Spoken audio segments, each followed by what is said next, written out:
Olá pessoal, boa noite. Vamos dar início ao nosso estudo de ensinamento do dia de hoje. Ensinamento, análise das toxinas. A seguir vou explicar o que é toxina, o que é a toxina. Em outras palavras, a toxina é sangue turvo, são nuvens espirituais. Conforme já escrevi outras vezes, as nuvens espirituais surgem devido aos pecados e às impurezas, que, evidentemente, se origina do mal. Todos sabem que essa visão de pecados e impurezas é quase que um monopólio das religiões desde a antiguidade. Entretanto, é lamentável que elas, até agora, tenham ensinado a forma simplista, afirmando que não se deve fazer isso ou aquilo, porque é pecado. Para as pessoas do passado, talvez isso bastasse, mas hoje já não convence mais, pois a maioria é muito intelectualizada e raciocina em termos científicos. Devem-se, portanto, apresentar argumentos sólidos, com base em teorias sistematizadas e evidências variáveis. O mundo em que vivemos é constituído pelos mundos espirituais e materiais. Da mesma maneira, o ser humano é formado de espírito e corpo e membros, numa relação íntima e inseparável. Tem por princípio a identidade espírito e matéria. Sendo assim, quando as nuvens espirituais se refletem no corpo físico, o sangue se turva, e quando este se reflete no espírito, torna-se nuvens espirituais. Por ser este o ponto mais importante, gostaria que realizassem a leitura, levando-o em consideração. Explicando do ponto de vista espiritual, no momento em que uma pessoa pratica más ações, se pecado transforma-se em nuvens espirituais, e quando seu acúmulo atinge determinado nível, sobrevém a ação purificadora na forma de doença, calamidades ou penalidades legais. A parte que escapou da lei humana é punida espiritualmente pela lei de Deus. Mesmo que a pessoa consiga fugir habilmente dessas penalidades, por ser a lei de Deus absoluta, as nuvens se refletirão no corpo físico, tornando-se em grande sofrimento.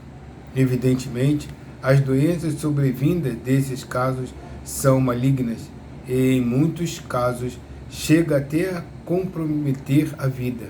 Quando mais cedo o mal for punido, mais leve será o castigo, podendo-se compará-lo às dívidas, que quanto mais se demora a saldá-la, mais cresce, devido ao acúmulo de juros.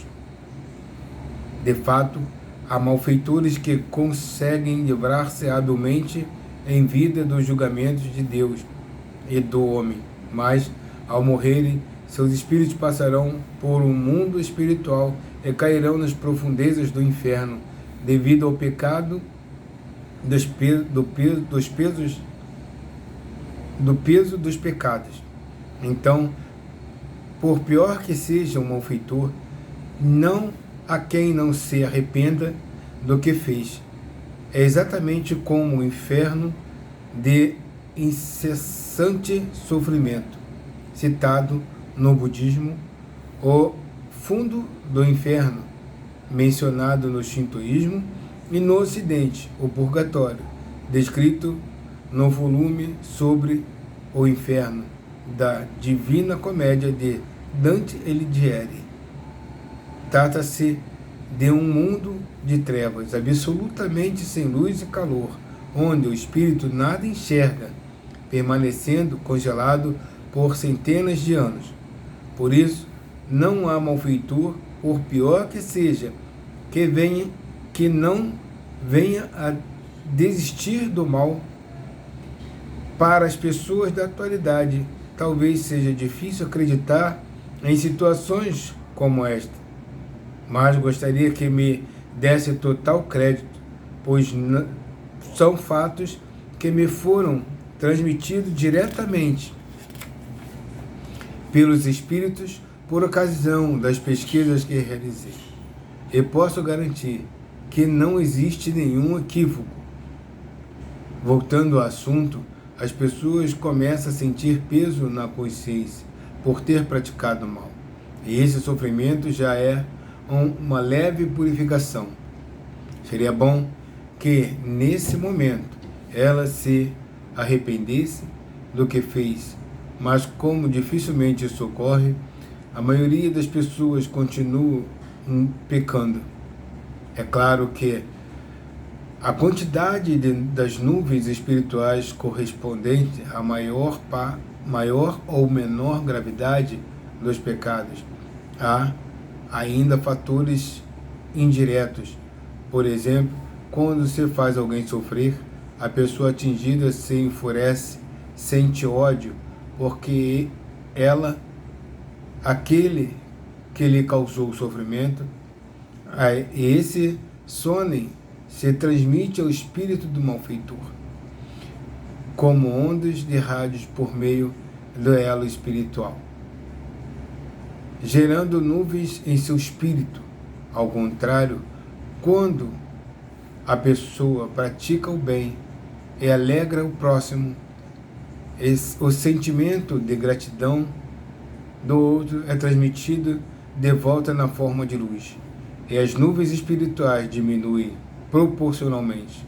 Além disso, quanto mais o bem for praticado de forma oculta, sem que o beneficiado o saiba, maiores serão as bênçãos de Deus. Esta é a imutável lei do céu. Já que vivemos acima sobre o mundo espiritual, uma verdade absoluta. A única alternativa ao ser humano é crer e obedecer. Portanto, uma vez que a doença e outros infortúnios são decorrentes da ação purificadora das nuvens espirituais, se o ser humano deseja ser feliz, ele deve deixar de fazer o mal, praticar o bem e esforçar-se para não nublar seu espírito. Passarei agora a falar sobre o aspecto material. O sangue turvo, que é a causa da doença, obviamente tem origem nas toxinas medicamentosas. Todos os medicamentos são substâncias tóxicas, porém, durante muito tempo, eles vieram sendo erroneamente interpretados como um recurso benéfico. Pelo desconhecimento do fundamento de que a doença é uma ação purificadora. Baseando na minha experiência, desejo apresentar o princípio sobre as toxinas medicamentosas. Há casos em que ocorrem a reincidência de doenças depois de algum tempo, mesmo em pessoas que já tinham se restabelecido por meio do jorei. Chama isso de repurificação. O motivo é que, no início, com o recebimento do jorei, ocorre a eliminação somente das toxinas já em processo de dissolução. E com isso, o doente melhora por um tempo. Entretanto, logo que ele retorna suas atividades, já com vigor razoável, surge uma ação purificadora mais renitente. Resumindo, com a purificação, a pessoa passa a ganhar saúde, e com esta surge a purificação. pela repetição desse processo que gradativamente se restabelece a saúde. Assim sendo, no caso de repurificação, por ser o processo relativamente mais intenso, ocorrem febres altas e a tosse intensa para eliminar o catarro antigo e solidificado, sendo isso perceptível pela densidade deste e pelo odor do medicamento.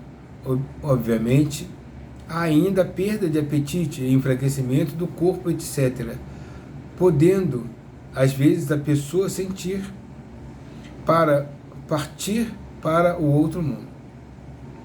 De acordo com as estatísticas, até hoje, essa proporção é de 7%.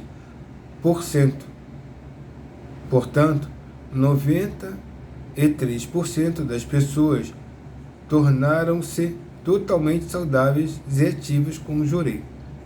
Com relação a estes maravilhosos resultados de cura de doença, o fato ainda mais surpreendente é que a maioria que nos procuram são doentes em estado grave e a um passo da morte, que já se submeteram a diversos tratamentos médicos, populares, religiosos, etc., sem alcançar a cura.